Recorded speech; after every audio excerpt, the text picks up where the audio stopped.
Hello, everyone. I bring you greetings in the name of our Lord Jesus Christ. My name is Mami Sewa. A couple of hours ago, well, I would say yesterday, we had a new guidelines restrictions that England is going on lockdown from Thursday on the 5th of November. And the government, or Boris Johnson, I would say, has laid down guidelines and restrictions on what will happen.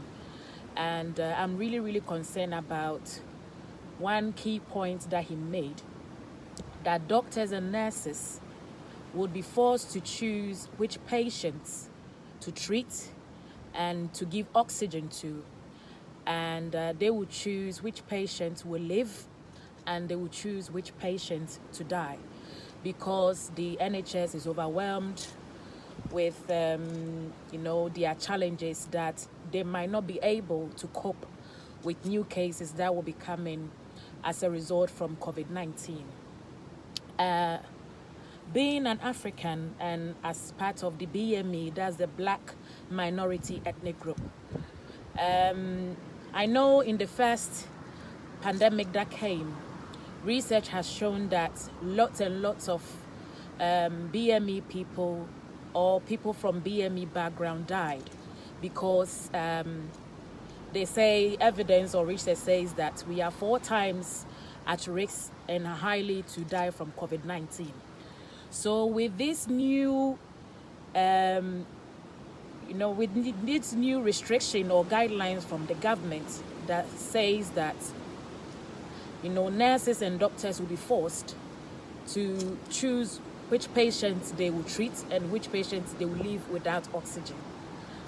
I have heard a lot of allegations about the first pandemic, how black people were treated in hospital and how they were left to die. I'm really scared and worried about this second phase of COVID-19. So this is a short advice to anybody from the BME background, that's the Black Minority Ethnic Group, that's Africans, the Indians, the Asians, everyone from the BME background. Their research says that we are 4 times likely to die from COVID-19. But when we look at the African countries and then you look at the rate of death from COVID and you compare it to England or wherever, the research or their evidence or whatever they have is very questionable. Because if we are at high risk, 4 times at risk of dying, why is it not that people from Ghana or whatever African countries have not died as much as people in UK, the Africans, have died?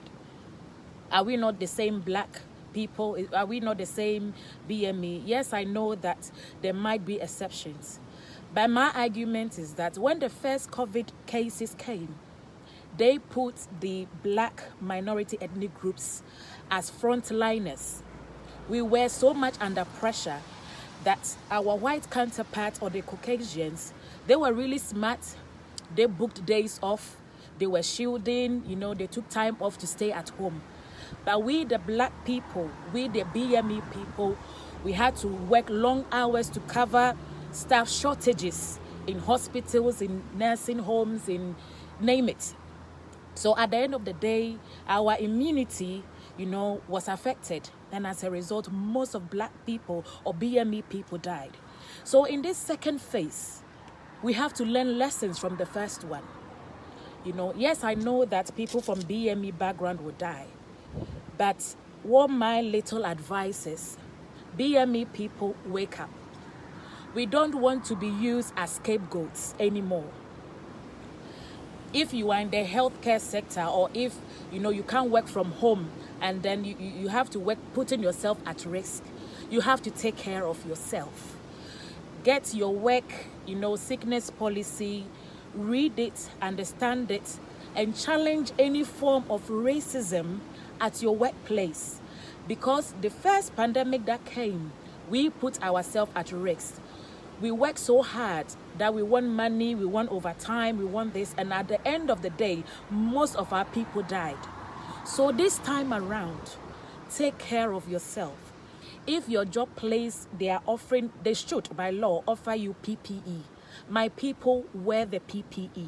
Protect yourself, because at the end of the day, if you die, they will buy you 99p card from Tesco and buy £5 card from Tesco or whatever. And then they will send it to your family, wishing them your condolences. Your life is worth more than £5 or £6. Don't work yourself too hard that your immunity will be affected, that you break down and die from COVID. If you need to take time off and rest and follow the government guidelines. Don't put yourself at risk. The first pandemic, we were stupid, we weren't wise, we sacrificed, we died. But this time, we have to take care of ourselves. The next thing that I will say is that let's support each other, as church, as cultural communities or whatever. Let's take care of each other, look after ourselves. And I know it's a season, it will come to pass. God says that whenever we go through fire, we go through water, we go through whatever, He's there with us. That's Isaiah chapter 43, verse 2. So my piece of advice for us, all BME people or people from the BME background, is that let's take good care of ourselves in this second phase. Your family needs you alive. If you die today, NHS will replace you. If you die today, your care home or whatever sector you are in, they will replace you. But your